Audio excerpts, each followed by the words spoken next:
Guys, welcome to my channel Shreshtha's কিচেনে। আজকে আমি তোমাদের জন্য নিয়ে চলে এসেছি বাঙাল সিরিজ নাম্বার 2।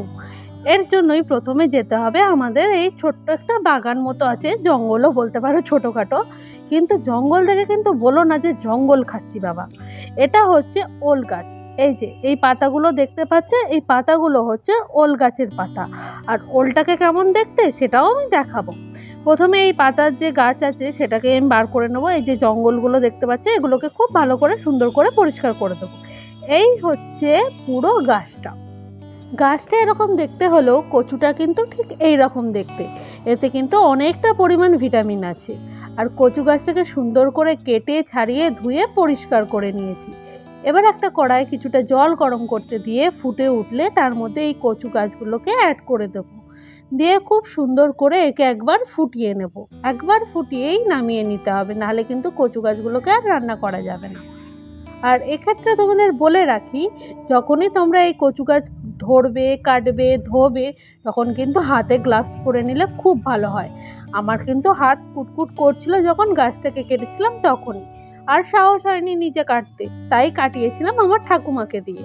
আর হ্যাঁ, বলে রাখি এটা কিন্তু আমার ঠাকুমারই রেসিপি। এই যে দেখতেই পাচ্ছ, খুব সুন্দর করে আমি কচুগুলোকে জল ঝরিয়ে নামিয়ে নিয়েছি। এবার কিছুটা মাছ নিয়ে তাতে এরকম সুন্দর করে নুন হলুদ মাখিয়ে নিচ্ছি।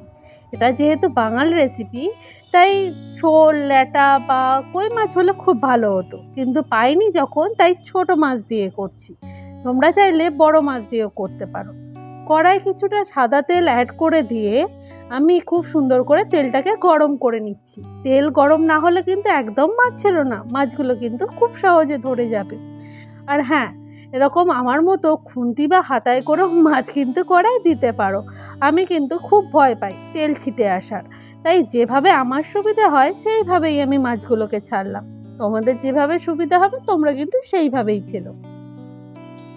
আমি এখানে কুকিং অয়েল বা সাদা তেল ইউজ করছি, কিন্তু এই রান্নাটা সবথেকে বেস্ট হয় কিন্তু সর্ষের তেলে।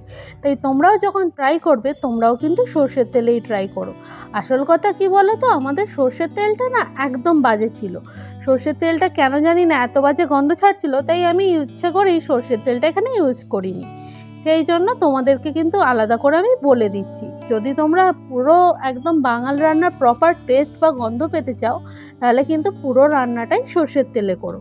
খাঁটি সর্ষের তেলে বাঙাল রান্না কিন্তু জাস্ট একদম ঠোঁটে লেগে থাকার মতো। মাছগুলো দুপিঠটাই খুব সুন্দর করে এইভাবে লাল লাল করে ভেজে নিতে হবে।